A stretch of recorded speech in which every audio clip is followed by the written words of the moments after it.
प्रदूषण पर पहला दिन और आप लोगों के मन को प्रक्षालित करने वाले कई सारे आपके व्रत अनुष्ठान गंदे हो जाते हैं तो किसी को भी उस गंदे वस्त्र को पहनना उचित नहीं होता। तो जैसे जिसको कुछ भी नहीं आता हो, कपड़ा गंदा हो जाए तो उसको पहनना उचित नहीं समझता। कभी अपने परिणाम गंदे हो जाते हो तो उसको धोए बगैर हम अपना जीवन जी जाता है। उस समय विवेक क्यों नहीं आ पाता? यदि हम अपने परिणामों को जब मलिन करते हैं, यदि हम अपने परिणामों को मलिन कर लेते हैं तो मलिन परिणामों के द्वारा जीवन जीते हमारी वो बुद्धिमानी कहाँ चली जाती है जो बुद्धिमानी का इस्तेमाल हम जब कपड़े गंदे हो जाते हैं तो नहीं पहनने के रूप में करते हैं। इतना सिंपल सा, इतना साधारण सा तरीका है जीवन को उन प्रदूषणमय बनाने का, लेकिन पता नहीं हम उस जीवन को पूरे 365 दिन प्रदूषणमय क्यों नहीं बना पाते। लेकिन इस बार इन 10 दिनों कुछ ऐसा अवश्य कर लिया जाए ताकि इन 10 दिनों का प्रदूषण हमारे बाकी 355 दिनों में रिफ्लेक्ट होता चला जाए। कल कुछ बातें पर जिन सावधानियों के कारण हमारा जीवन ध्यान को प्राप्त होता है, वो सावधानियां उस वक्त तो हमारे पास होती थी जिस वक्त लॉकडाउन था, कोरोना का काल था। लेकिन उसके बाद जैसे हम अनलॉक हुए, हम क्या हुए? हम अपने जीवन से लापरवाह हो गए। और जीवन से लापरवाह यदि होते तो फिर भी ठीक है, हम अपने भविष्य से लापरवाह हो गए। महाराज, जीवन क्या भविष्य में नहीं है? अभी तो लापरवाह होने वाला व्यक्ति जो है अपने आप से प्रश्न करे कि जीवन उसका वर्तमान में है, अतीत में था या भविष्य में होगा। कल कुछ बातें हमने करते करते समय हो गया था तो बीच में छोड़ दी थी कि जो इस 16 की बात आप लोग कहते हो और इस 16 के बारे में जो 16 प्रकार की शुद्धि होती है तो उसका नंबर है 16 है, ना कि 16 का मतलब कपड़े शुद्ध पहन लेना, धोती दुपट्टे पहन लेना, नहा धो के आ जाना, इतना 16 है। तो द्रव्य, क्षेत्र, काल और भाव, इन चार को 4 प्रकार के शुद्ध करना, इसका नाम 16 प्रकार की शुद्धि है। अब जो आप कपड़े शुद्ध पहन लेते हो वो तो 16 में से सिर्फ एक है काय शुद्धि, वो भी यदि हुई तो अभी 15 शुद्धि और बाकी है। पर आप उतना करके अपने आप को, हम 16 के हैं, चुना नहीं, 16 के हैं, अरे एक बोलो, हम तो एक के हैं, चुना नहीं तो एक भी खत्म हो जाएगा। ऐसा भी होता है? नहीं होता, क्योंकि उसको इतना ही पता है कि शुद्ध वस्त्र पहन लो, नहा धो के आ जाओ, भले गंदगी देख के चलो चलना चलो, जमीन देख के चलो चलना चलो, लेकिन हम सभी कपड़े पहने हैं, पीले कपड़े पहने हैं, तो 16 के मान ले जाएंगे। बहुत अच्छी बात। लेकिन ये द्रव्य, क्षेत्र, काल, भाव, द्रव्य मतलब यदि आप आहार का प्रयोग करने जा रहे हैं उस समय यदि आप 16 या 16 पहने हुए हैं तो 16 प्रकार की शुद्धि कैसी? जिस द्रव्य, जिस वस्तु को लेकर के आप साधु को देना चाहते हैं तो उसका स्रोत शुद्ध हो, उसका सोर्स क्या है, कहाँ से आया, कैसे आया, आदि। जो अवधि है कि नहीं, 3 दिन 5 दिन 7 दिन की जो मर्यादा है आप लोग जानते हैं, सबको पता है। फिर उसके बाद कहीं ऐसा तो नहीं कि उसके अवधि के भीतर लेने के बावजूद भी इस मौसम के अनुसार वो ठीक ना हो। फिर उसके पश्चात उसकी संयोजना कहीं अस्त व्यस्त ना हो जाए कि 3-4 प्रकार से उसके बारे में अन्वेषण करना, एनालिसिस करना, ये द्रव्य शुद्धि हुई 4 प्रकार की। फिर चित्त शुद्धि की बात कल हमने काफी चर्चा की थी। जहाँ पर आप आहार दान करना चाहते हैं वहां पर शुद्धि हो, ऐसा तो नहीं कि कोई आसपास कीड़े वगैरह हो, कुछ बदबूदार कुछ वहां पर हो, आसपास का जो आपका घर तो शुद्ध है लेकिन आसपास की वहां हवाएं पहुंचती हैं वो किसी बैक्टीरिया तो आपकी भाषा में कह लिया जाता है लेकिन अशुद्धि को लेकर के पहुंचती है। और दूसरा फिर उसके बाद जो बताया था कि सोफा इत्यादि आप यहाँ रखे रहते हैं, फिर इस बारे में चर्चा काफी हो गई थी कि वो सोफा को आप तो सुंदर एक सोफा है, सोफा शोधा ये चलता रहता है। तो इसके बारे में क्षेत्र संबंधी शुद्धि के बारे में मैंने समझा था। अब आज आप बात करते हैं काल संबंधी शुद्धि। अब काल संबंधी शुद्धि क्या? नहीं महाराज हम तो सुबह 10 बजे आहार देने का वो तो समय तो शुद्ध होता ही है, बिल्कुल शुद्ध होता है, लेकिन जो आपने वस्तु तैयार की है क्या वो सही काल में की है? और काल तो आप ये नहीं जानते हैं, past tense, present tense, future tense, तीन तो काल होते हैं, लेकिन चौथा काल भी होता है आपत्ति काल, वर्तमान काल, भूतकाल, भविष्य काल और चौथा आपत्ति काल। यदि आपत्ति काल में आप हैं तो उस समय आपका वो काल शुद्धि नहीं मानी जाएगी, और वैसे भी आप उस समय ये सब कुछ प्रयोग करने के लिए तैयार होते भी नहीं, लेकिन फिर भी यदि आप भावावेश में इस प्रकार से करना चाह रहे हैं तो नहीं कर पाएंगे। दूसरा, आप वो मर्यादित वस्तु है ठीक है, लेकिन उसका निर्माण आपने कब किया? और सारे काम सुबह से करेंगे तो महाराज कैसे हो पाएगा? क्योंकि हमारे लिए इतनी सारी थालियां तैयार करनी पड़ती हैं, इतनी थालियां तैयार तो एक दिन में सुबह सुबह से हो नहीं पाएंगी, तो एक दिन पहले शाम को। और आपकी मर्यादा की जो गणना होती है ना, क्यों खींच के करते हैं कि आपकी मर्यादा इलास्टिक ऐसी खींच जाती है 24 घंटे की है महाराज। अब वो 24 घंटे में 2-5-10 मिनट आगे तो 24 घंटे माने जाएंगे, 1-8 घंटे आगे तो 24 घंटे माने जाएंगे। ऐसा 24 घंटे यहाँ पर लगाना, रात गई बात गई। यदि आपने कल की वस्तु हाथ चलाई तो बासी वस्तु किसको बोलते हैं? जब आप अपने घर में बासी का प्रयोग नहीं करते तो व्रतियों के लिए आप बासी का दान कैसे कर सकते हैं? क्या ऐसा होता है? लेकिन जब आप काम के चक्कर में पड़ते हैं तब भी जाकर के आप बासी को भी छोड़ देते हैं, कैसे भी करके हमें वो बासी ना खा पाए ऐसा प्रयोग करते रहते हैं। और ये आपस में एक दूसरे से सुन करके आपने चलता है। वो कुछ मर्यादाएं तो जो ज्ञान कोश में भी लिखी हैं, लेकिन सुनो, जो कास्ट चीजें होती हैं उनकी मर्यादा देखी नहीं जाती, जैसे हल्दी हो गई, सौंठ हो गई, आदि आदि, इनको तो पीछे रखो जब तक खत्म हो जाए तब चलते रहते। ये कहाँ से व्यवस्था आ गई, वो कहाँ से सीख लिया आपने? क्या जो मसाले होते हैं वो कास्ट के नहीं होते, सब कास्ट तो नहीं, चाहे सौंफ हो, चाहे जीरा हो, चाहे हल्दी हो, चाहे सौंठ हो, लकड़ी ऐसे तो नहीं। तो ऐसा क्या कि हल्दी और सौंठ की मर्यादा आपने अलग टाइप की बना ली और सौंफ की और अजवाइन की अलग टाइप की बना ली, ये सब आपकी घर गृहस्थी की बातें हैं। लेकिन घर गृहस्थी की बातें इसलिए करनी आवश्यक है क्योंकि आपको एक प्रयोजनों पर चल रहे हैं, और आज इन दिनों में 10 दिनों में आप लोग सभी प्रतितुल्य भोजन करने लग जाते हैं। और आप करते हैं तो कभी भी कोई व्यक्ति आपके घर के आंगन में पहुंच करके आपकी परीक्षा भी कर सकता है। उस परीक्षा में यदि आप फेल नहीं हुए तो अच्छी बात है, इस बात पे प्रश्न आपके हटके हो गए, नहीं है तो फिर जैसे अभी तक होते रहते वैसे होते चलेगा। अब ये सब चीजें आपको अन्य समयों में सुनने को शायद नहीं मिलती होंगी, और हम भी सुनाते नहीं हैं क्योंकि आपको ये माना जाता है कि आप तो बहुत विद्वान हैं सब चीजों के बारे में। लेकिन जब उन चीजों की बारीकी से विश्लेषण की जाती है तो लगता है कि विद्वान तो हैं, लेकिन जब दूसरों को व्याख्यान करना हो तो, लेकिन जब स्वीकार करना हो तो वहां पर विद्वत्ता रखी रह जाती है। हम विद्वत्ता को ज्यादा महत्व नहीं देते जितना कि विवेक को देते हैं। वहां पर विद्वत्ता धनी रह जाती है जब विवेक शून्य हो जाता है।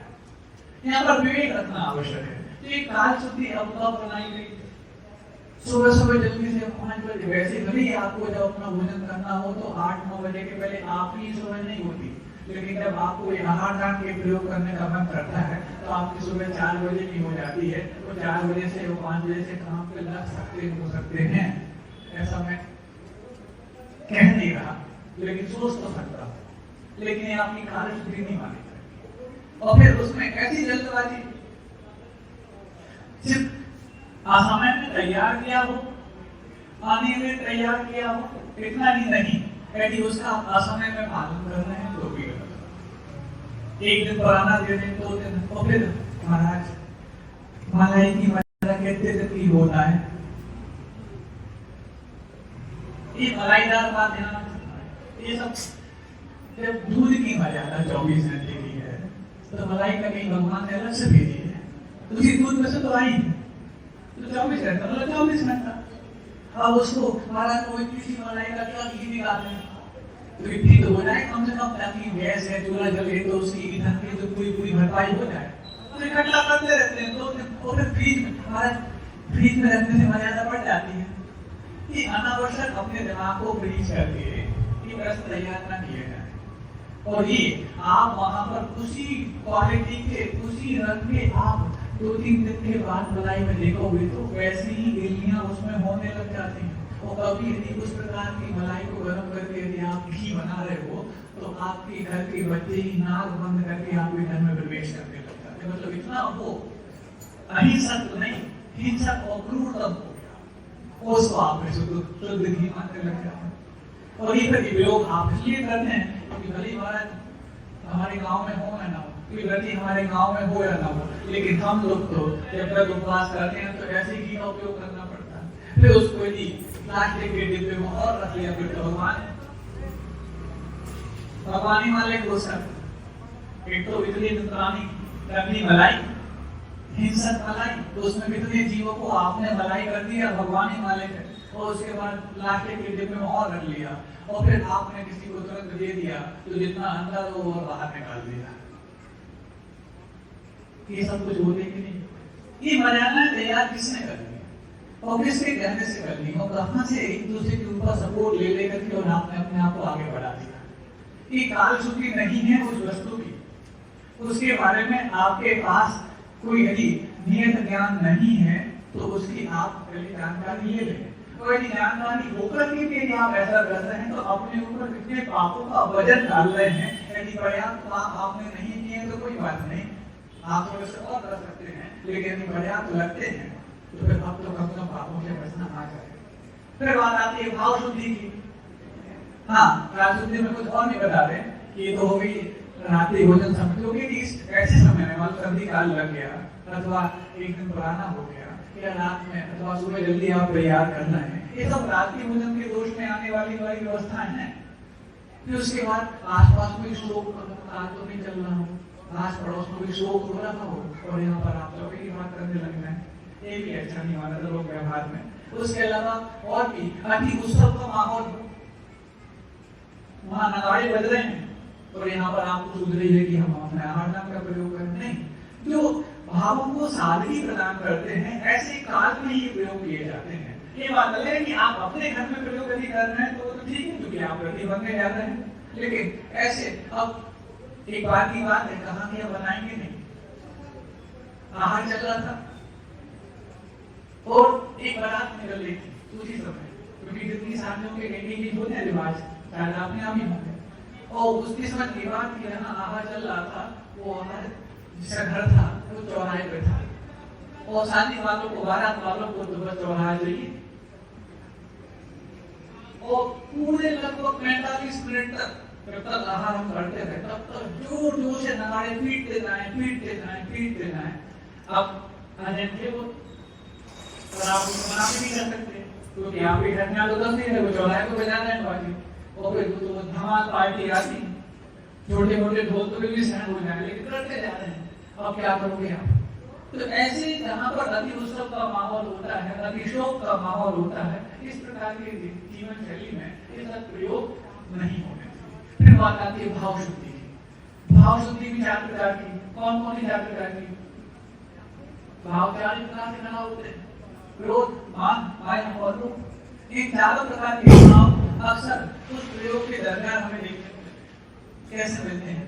आप वैसे जो व्यक्ति चौका लगाने की पद्धति से दूर रह करके खुद को शुद्ध भोजन बनाने की पद्धति में आता है तो उसके पास भाव संभालने के बहुत चांस रहते हैं, लेकिन यहाँ पर चौका लगाने की पद्धति की ओर आप जाते हैं, वहां पर भावों की कई बार परीक्षा होती है। कैसे होती है? तो कहते ही हो हम भी तुम्हारे आए अब 2-4 लोग इकट्ठा वैसे ही घर आपके अकेले रहने लायक था, लेकिन 2-4 को इकट्ठा कर लिया तो सबने अपने अपने ज्ञान करे बताए। होते कुछ जानत पाड़े, समझ जानत पाड़े क्या होते हैं? मुझे घंटे हो ना, जिनको ज्ञान को बहुत बगाड़ने की आवश्यकता होती है, भले चीजों को बगाड़ना आ ही जाता है, लेकिन ज्ञान को बगाड़ना तो खूब अच्छे से आता है। ऐसे लोग इकट्ठे कर लिए यदि आपने, हम मना नहीं कर रहे इस बात को, क्योंकि सहयोग आवश्यक होता है, लेकिन उस सहयोग के लिए पहले विवेक आवश्यक होता है। तो यदि ये कर लिए हैं तो फिर बात अपनी नहीं बन रही है, बाजू वाले की बन रही है, तो फिर क्रोध के चांस भी आते हैं, मान का चांस भी आता है, मायाचारी की ढूंढते हैं। हाँ मान लो ठीक है, तैयार हो गए, साधु आ गए। अब देखो इसमें कीमत की साधु का स्वाद अपने हिसाब से था, उन्होंने उनकी बनाई हुई चीज को ज्यादा रिस्पॉन्स किया, मतलब ले लिया, और आपकी बनाई हुई चीज रखी रह गई। हमारी तो कम आए, हमारी चीज लेकर के उन्होंने हमारी। अब ये क्या हुआ कि आपके भावों की परीक्षा हो रही है, तो भाव ये आपकी भाव शुद्धि है कि नहीं। फिर उसके बाद लोभ भी, लोभ कैसा होता है? लोभ ऐसा होता है, देखो आपने मान लो साधु आए, थाली दिखाते हैं आप लोग, तो थाली को दिखाते वक्त वैसे लोभ तो होता नहीं, आप तो बिल्कुल हमारा नाम ही ले रहे हो, या कोई ब्रह्मचारी जो लड़की हमारा नाम भी ले रहे हो, तो जबरदस्ती देने का प्रयास करते हैं। अच्छी बात है, आपके अंदर अलोभ गुण है, लेकिन फिर भी उसके बाद भी परीक्षा लोभ रखा है, तो मेरी परीक्षा भी होती होगी।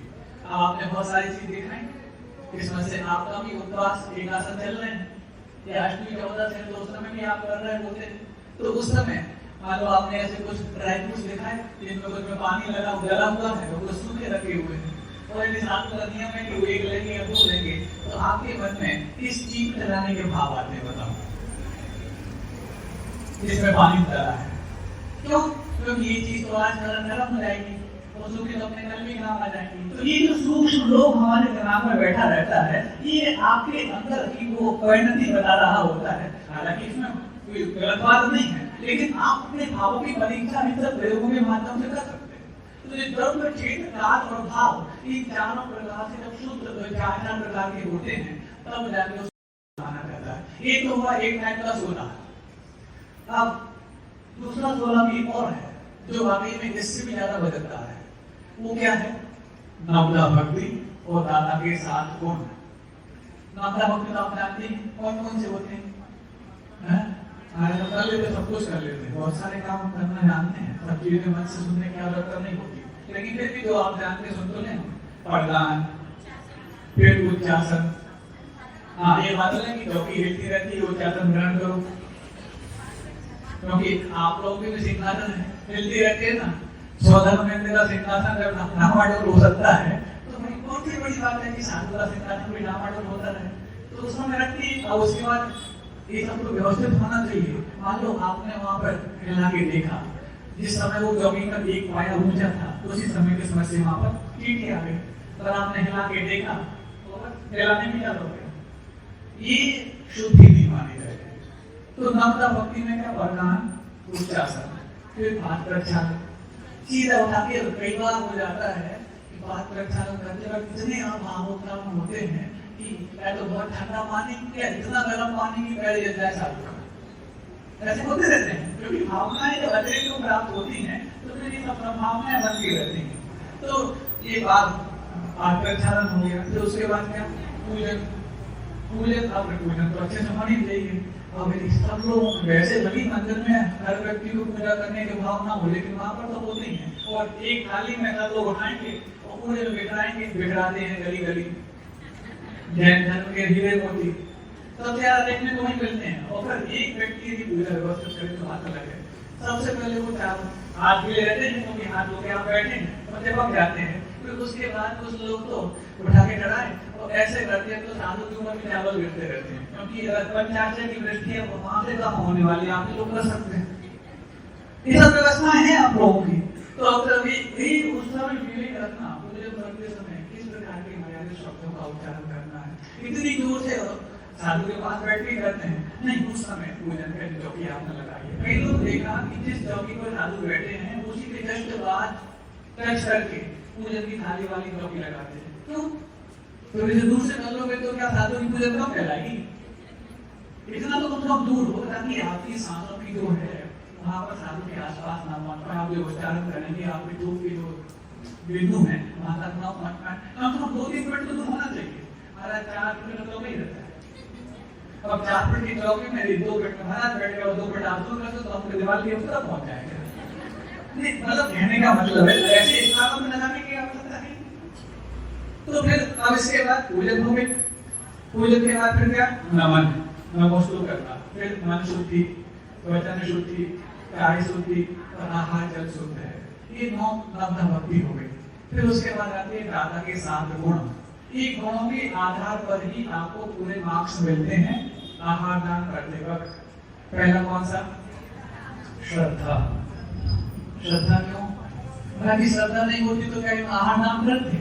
श्रद्धा होनी चाहिए पार्शियल नहीं, एक तरफा नहीं, सार्वभौमिक होनी चाहिए। साधु आए तो ठीक, नहीं आए तो ठीक, मुनि महाराज आए तो ठीक, चुंदन महाराज आए तो ठीक, ब्रह्मचारी आए तो ठीक, ब्रह्मचारिणी आए तो ठीक। क्योंकि हमने यदि जब अतिथि संविभाग करने का मन बनाया है तो अतिथि कोई भी आ जाए। अभी तक तो कोई आ नहीं रहते, कम से कम कोई तो आए। अतिथि देवो भव, ये जो भारतीय संस्कृति और जैन संस्कृति का मूल आधार है वो कम से कम आज हमारे जीवन व्यवहार हो रहा है, ऐसे भाव यदि आप आते हैं तो समझना की आपकी श्रद्धा है। तो उसके बाद हमारे वाले महाराज आना चाहिए।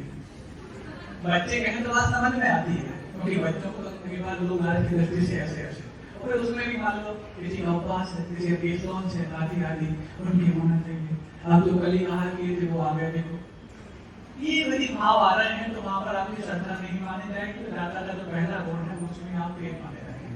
श्रद्धा के बाद भक्ति, भक्ति का मतलब नवदा भक्ति, नवदा भक्ति बताई थी ऐसी। और भक्ति का मतलब गुणानुराग भक्ति, गुणों के प्रति जो अनुराग है उसका नाम भक्ति होता है।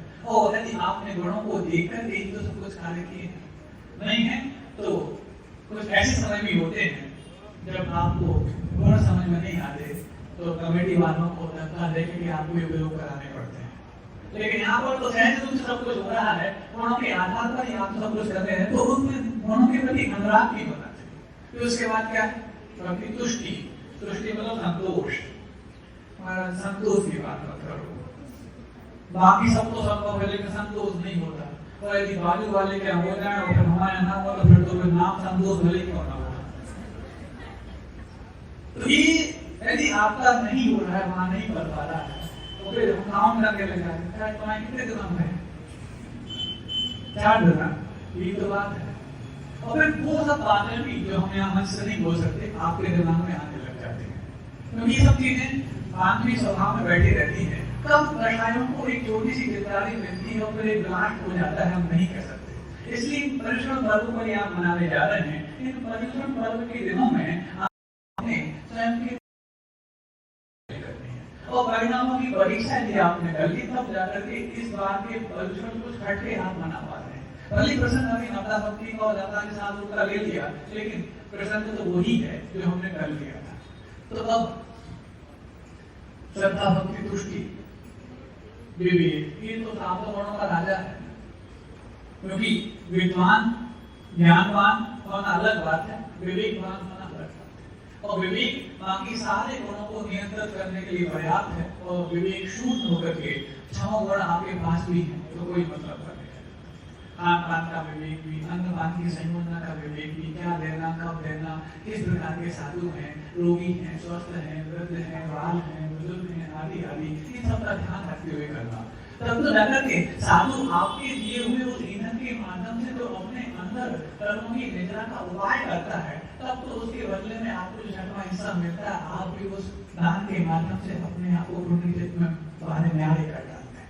तो जो कितनी बड़ी बात है। आज पूरे बड़े महाराज जी का उपवास था, उसके बावजूद भी सुबह उन्होंने क्लास ली, उसके बाद दोपहर में 1.5 घंटे क्लास ली, उसमें भी इतना भीषण गर्म मौसम था। कैसे करते? सोचो साधु के पास सामर्थ आती कैसे है? आपने के द्वारा किए हुए भावभक्ति से किए जो आहार दान उसी के माध्यम से तो आती है। तब तो जाकर के इतने हजारों लोगों को धर्म ध्यान कराने लायक आपका आहार बन सकता है। लेकिन इसमें यदि आपकी विशुद्धि और जुड़ जाए तो हमने जिनको धर्म ध्यान कराया, स्वयं का धर्म ध्यान किया, उसका 6वां हिस्सा भी आपको मिल सकता है। ये दादा के 7 गुण की बात है। श्रद्धा होगी, भक्ति होगी, तुष्टि हो गई, विवेक हो गया, अमात्सर्य। अमात्सर्य का मतलब क्या? मात्सर्य नहीं होना, ईर्ष्या नहीं होना। उन्हें 4 गिलास दे लिए और हमने 5 दे लिए, बहुत संतुष्ट है। लेकिन जैसे ही हमने 5 देने के बाद संतुष्ट थे, हम तो दे आए 5, और कोई ने बोल दी हम तो 6 के दे आए थे। अब देखो वो जो 5 की संतुष्टि थी पूरी की पूरी संतुष्टि में तब्दील हो गई। तो ये जो आपका मानसर है कई बार वो श्रावक का श्रावक से भी हो जाता है, और इसके चलते श्रावक का साधु से भी मांगने लग जाता है। देखो हमारे सामने तो कहा था कि हम 4 गिलास लेंगे तुमसे, लेकिन वो देखो पड़ोसी में 5 देकर आ गया। क्यों? क्योंकि आपका मास्टर सेल्फ ओरिएंटेड ना होकर के सेल्फिश हो गया।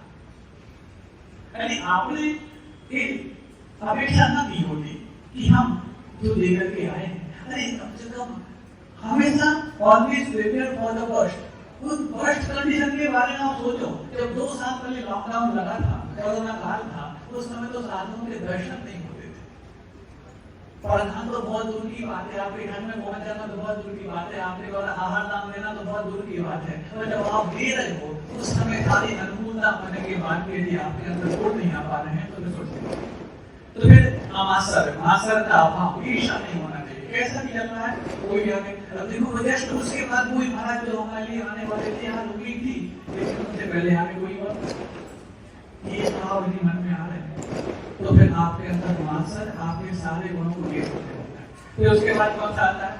अलुब्धता या अनूल, लोभ का अभाव। लोभ के बारे में बताएंगे और अंत में क्षमा। क्षमा तो आज दिन है, जो बड़े महाराज ने इसकी अच्छी व्याख्या की थी। क्षमा मतलब इस सातों गुणों में जो अंतिम क्षमा गुण है, एक क्षमा गुण मतलब क्रोध के कारण उपस्थित होने के बावजूद भी मन को नियंत्रित करना, इसका नाम क्षमा है। जब कोई कारण उपस्थित नहीं हुए तब मन नियंत्रित हो जाए, कोई बात नहीं, खाए पिए बैठे हाथ तो पहले उपवास है, अभी तो मन नियंत्रित होगा। लेकिन जब 1 2 3 4 दिन धीरे धीरे अंदर के जो कुल बुलाने वाले लोग हैं वो आपके दिमाग को बुलाएंगे, उस वक्त भी अपने परिणामों को अपने नियंत्रण में रखना। यही तो है जो अभी तक के परमेश्वरों से सबसे यादगार साबित करके दिखाएगा। अब देखो जैसे मान लो चौके में है, चौके में आपने आहार दे रखे, भीड़ बहुत थी, पीछे से डांटा लग गया, कैसे कर लूं?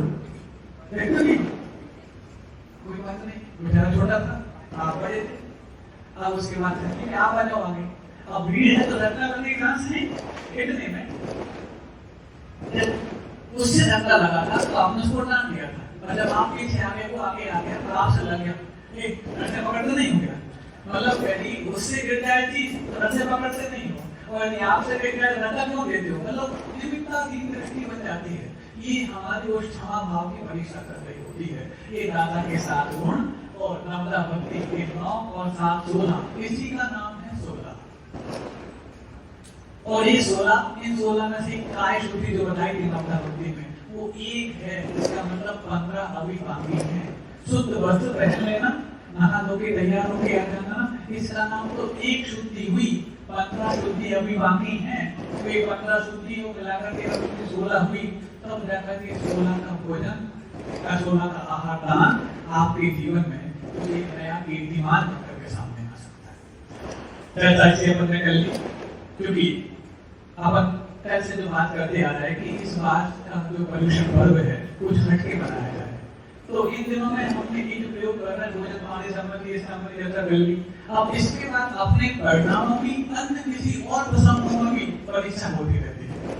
भोजन पानी संबंधी परीक्षा तो हो गई, बहुत सारी इसकी व्याख्या है, जितना करो कम पड़ेगा, क्योंकि भोजन पानी के साथ कितनी भी करती जाओ कभी बंद नहीं होती। लेकिन यदि उसकी बाकी समझ ली है तो कैसा उसको अपने जीवन में व्यवस्थित करना है, जान लिया है, तो पर्याप्त हम समझते हैं, इस वक्त आती है। अब बात आती है जब आपके आहार पानी कम होते हैं, एकादश होता है, उपवास होता है, जलोपवास होता है, तो उस समय हमारे स्वयं के परिणामों को बेकाबू करना एक सहज प्रक्रिया मानी जाती है। उस वक्त अपने आप को किन चीजों की ओर ले जा रहे हैं, ठीक है?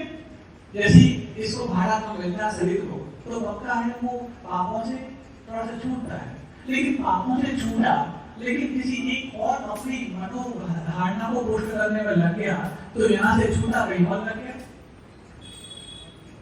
कहाँ लग गया? आप इकट्ठे मिले, कोई काम तो है नहीं, स्वाध्याय कर लिया, सब कुछ कर लिया, तो हमने काम अपने फिक्स कर लिए कि हमें 5 पूजा करना है, तब थोड़ा सा उठ पढ़ना है, स्वाध्याय करना है, ये करना वो कर लिया, उसके बावजूद क्या घर जाना नहीं है, तो अब वो बाकी शेष समय में कोई मिल गया, बजाना शुरू कर दिया। क्या बजाना शुरू कर दिया? क्या बजाना शुरू कर दिया? वही सब बातें जो वो 355 हम करते थे वो हो गई शुरू। तो इस वक्त भी आपके अंदर की व्यक्ति की परीक्षा हो रही होती है। और दूसरी बात है, ये तो सब हो गया। इसके बाद अब धीरे धीरे हमारे रोजमर्रा के कार्यों में, उठने बैठने में, चलने फिरने में, बातचीत करने के रवैये में कितना परिश्रम हो रहा है, कितने शुद्धिकरण हो रहा है, इसको भी समझने की आवश्यकता है। कैसे समझने की आवश्यकता है? कई बार हमारे स्वयं के भाव हमारे से जब भूलते हैं तो हमारे बचपन में भी वो कठोरता आ जाती है जो आज तक कॉमन था तो जल्दी आ जाती है। और कठोरता जब भीतर हम कठोरता पैदा करते हैं भोजन पानी का भाड़ा कम दे करके, तो बचनों की कठोरता में वो तब्दील ना हो जाए, इसकी ढाल हमें स्वयं बना के रखनी चाहिए। और ये व्यवहार यदि हमारा इस समय आ गया तो ये अनुभव हमारा बाकी 355 दिनों में भी काम करेगा, क्योंकि हम प्रतिकूल परिस्थितियों में भी अपने परिणामों को, अपने वचनों को, अपने कार्य चेष्टा को संभाल सकते हैं।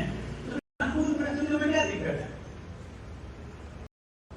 अब जैसे मान लो ठीक है इकट्ठे हुए, अब इकट्ठे यदि हुए तो हमने अपने व्यवहार को जैसे हैं उससे अच्छा दिखाना चाहा, अच्छाई के रूप में और एक अभिमान के रूप में, दोनों बातें हो सकती हैं।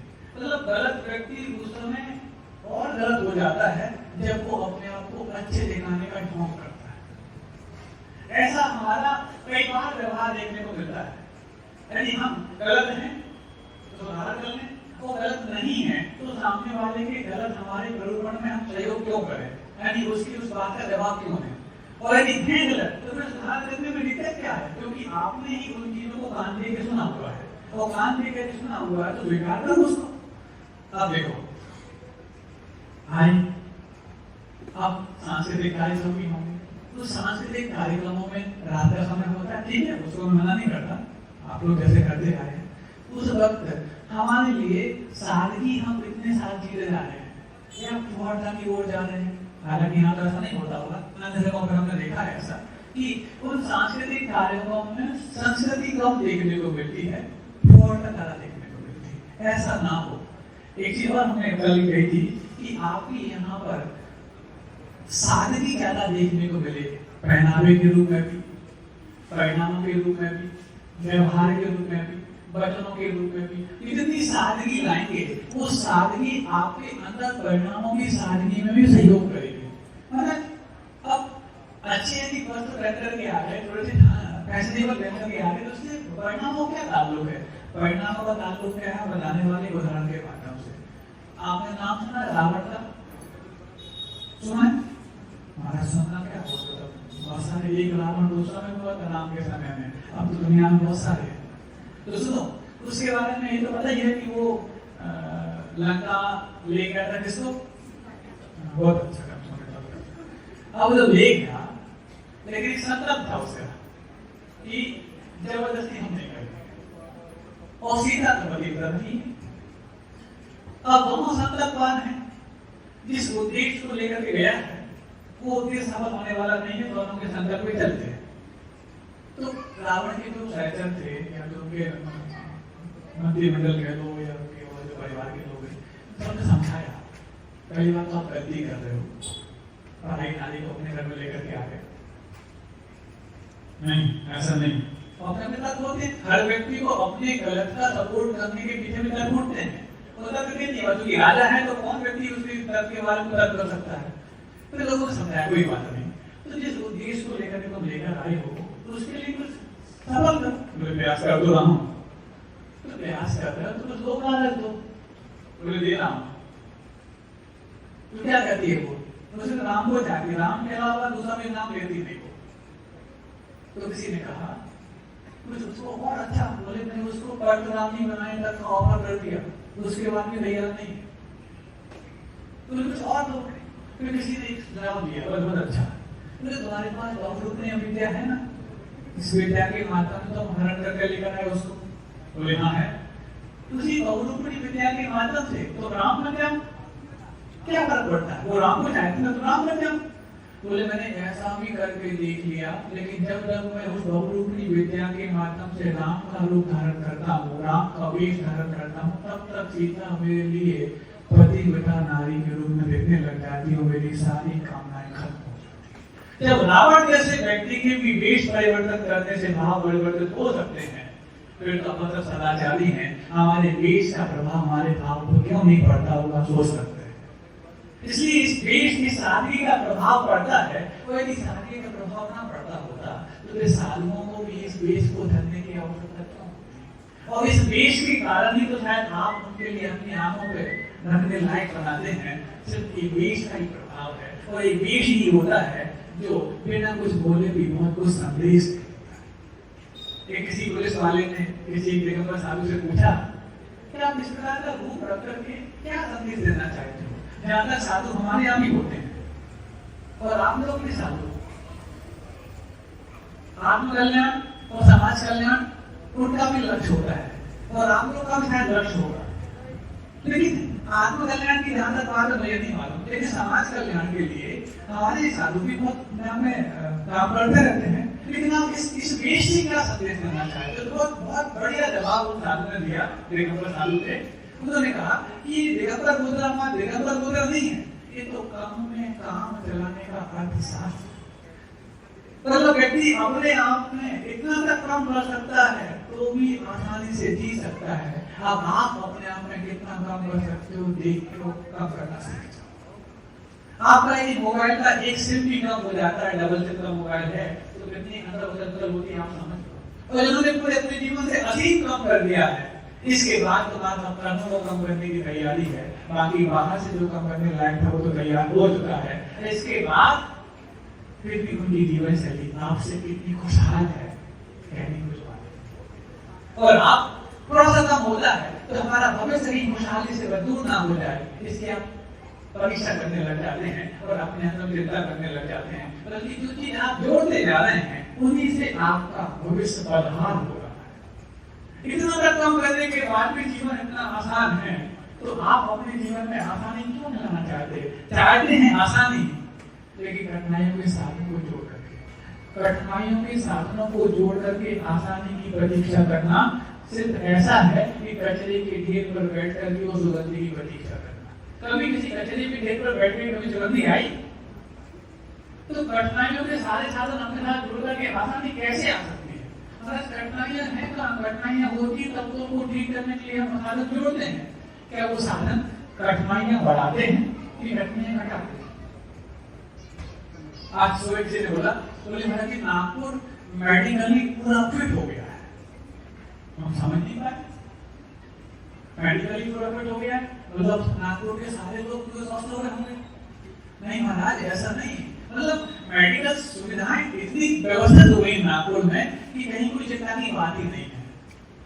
ये बात अलग है कि जहाँ पर मेडिकल सुविधाएं ज्यादा हो जाती है वहीं पे लोग ज्यादा बीमार होते हैं।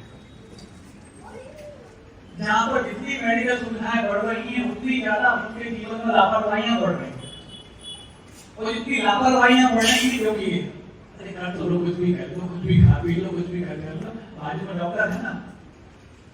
और इतनी लंबी डॉक्टर की लिस्ट और के नंबर्स आपको सबको याद रहते होंगे, क्योंकि आपको अपने स्वास्थ्य के प्रति लापरवाही बनाने में इन नंबर्स का ही सबसे ज्यादा योगदान है।